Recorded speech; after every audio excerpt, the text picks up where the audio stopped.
Welcome back to Narrations. Tonight's movie is a loud, chaotic, and surprisingly heartfelt Christmas comedy, a story about rivalry, ego, family, and learning what the holidays are really meant to be about. This is Deck the Halls. The quiet suburban town of Cloverdale, Massachusetts prides itself on tradition. Streets are neat. Lawns are trimmed. Christmas decorations are tasteful, modest, and respectful. And at the center of it all stands Steve Finch, a man who believes order, routine, and control are the foundations of a perfect family life. Steve is a devoted father, a loving husband, and a high school optometrist who treats Christmas like a carefully managed operation. Every year, his house is decorated exactly the same way. The lights are balanced. The decorations are subtle. Nothing is excessive. Nothing is spontaneous. To Steve, Christmas should be calm, dignified, and predictable. His wife Kelly supports him gently, while their children follow along, mostly out of habit. Steve finds comfort in knowing what comes next, in believing that if everything stays in its place, nothing will fall apart. But that illusion shatters the moment a moving truck rolls into the house directly across the street. Enter Buddy Hall. Buddy is loud, enthusiastic, impulsive, and completely unapologetic about it. He moves into the neighborhood with his equally energetic wife Tia and their twin daughters, instantly turning heads. Buddy waves too much, talks too loudly, and seems allergic to subtlety. He wants friends immediately. He wants connection. He wants attention. And most of all, Buddy has a dream. This Christmas, Buddy wants his house to be seen from space. Not metaphorically. Literally. Buddy's plan is to decorate his home with so many Christmas lights that satellites will be able to detect it orbiting Earth. To him, this isn't about ego, it's about doing something unforgettable for his kids, proving that Christmas can be magical, bold, and larger than life. Steve is horrified. The first strings of lights go up, and Steve watches from his perfectly arranged living room window as Buddy's house begins glowing like a carnival. The balance of the neighborhood is destroyed. Light spills into Steve's windows. Cars slow down. People stare. Steve tries to remain polite at first. He introduces himself, offers restrained advice, and gently suggests moderation. Buddy responds with enthusiasm and friendliness, completely missing the tension. He sees Steve as a potential friend. Steve sees Buddy as a threat. As Buddy's decorations grow more extravagant, Steve's irritation deepens. His carefully controlled world feels invaded. His home, once the neighborhood standard, now disappears beneath Buddy's blazing spectacle. And then Steve realizes something even worse. Buddy's lights block the view of his own house. Steve's home, the symbol of his stability, is now hidden in Buddy's shadow. What begins as mild annoyance quickly turns into rivalry. Steve becomes obsessed with reclaiming control. He escalates small conflicts, challenges Buddy publicly, and tries to outdo him, not with brightness, but with rules, complaints, and passive-aggressive behavior. He files noise complaints. He calls city officials.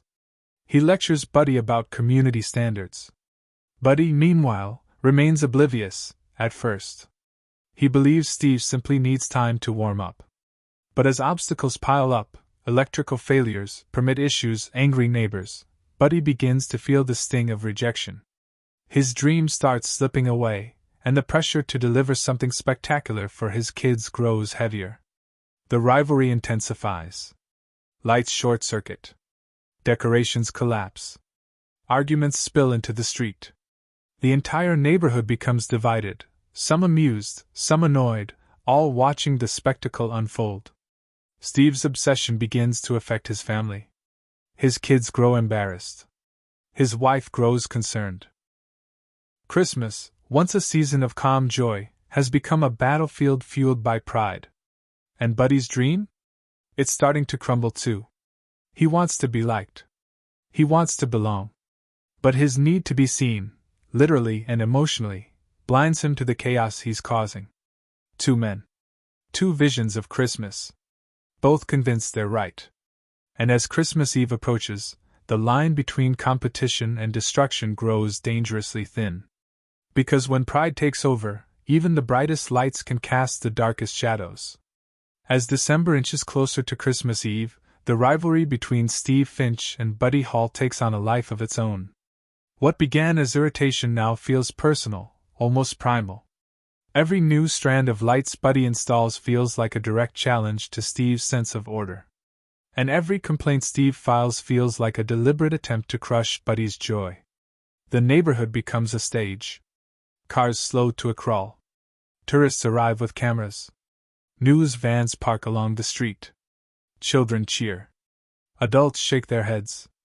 And right in the middle of it all, Steve watches helplessly as his once respected home fades into the background, swallowed by Buddy's glowing spectacle. Steve's frustration turns inward. He insists he's protecting tradition, but deep down, something else is driving him: fear. Fear of losing control. Fear of being invisible. Fear that the careful life he built can be undone by someone who doesn't follow the rules. At home, Kelly tries to reason with him. She reminds him that Christmas isn't a competition. That their children don't care about neighborhood rankings or perfect symmetry. They just want laughter, warmth, and time together. But Steve is too far gone. He tells himself he's right. That order matters. That someone has to draw the line. Across the street, Buddy is unraveling too. His lights flicker constantly as the electrical load strains the system. City officials issue warnings. Permits are denied. The town threatens fines. Buddy smiles through it all, insisting everything is under control, but inside, panic builds.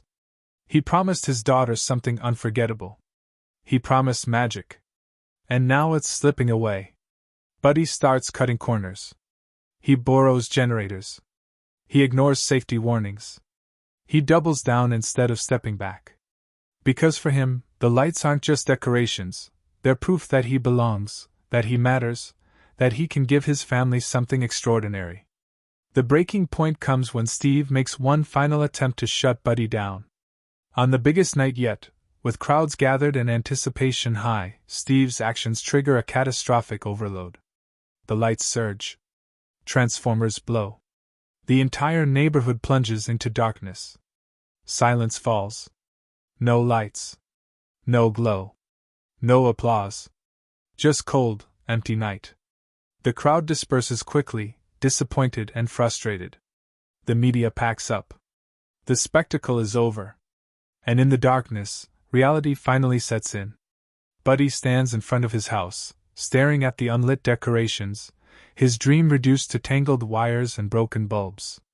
His daughters try to stay brave, but the disappointment is unmistakable.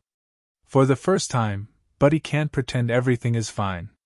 Steve watches from across the street, and instead of victory, he feels hollow. This wasn't what he wanted.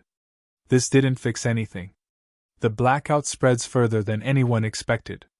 Power outages ripple through town. Emergency services scramble. Christmas Eve is now in jeopardy, not just for Buddy, but for everyone. As tension cools, the truth finally surfaces. Steve admits, first to himself, then to his family, that this was never about lights. It was about control. About needing to feel important. About mistaking order for meaning. He realizes he spent so much time protecting tradition that he forgot why it existed in the first place. Buddy, too, confronts his truth. He confesses that he wasn't trying to outshine anyone, he just wanted to be seen. Wanted to give his kids something joyful. Wanted to feel like he belonged somewhere. Two men, standing in the dark, finally stripped of pride. And for the first time, they talk, honestly. Not as rivals. As fathers. As husbands. As people who messed up. The street remains dark, but something warmer begins to glow. Neighbors step outside, candles in hand. Families gather together, sharing food, stories, and laughter. Someone starts singing a Christmas carol. Another joins in. Soon, the entire street is lit, not by electricity, but by human connection. Children run between houses, laughing without needing spectacle. Adults talk without arguing. The night becomes something unexpected, quieter, softer, more real. Steve looks around and understands it at last. This is Christmas. Not brightness.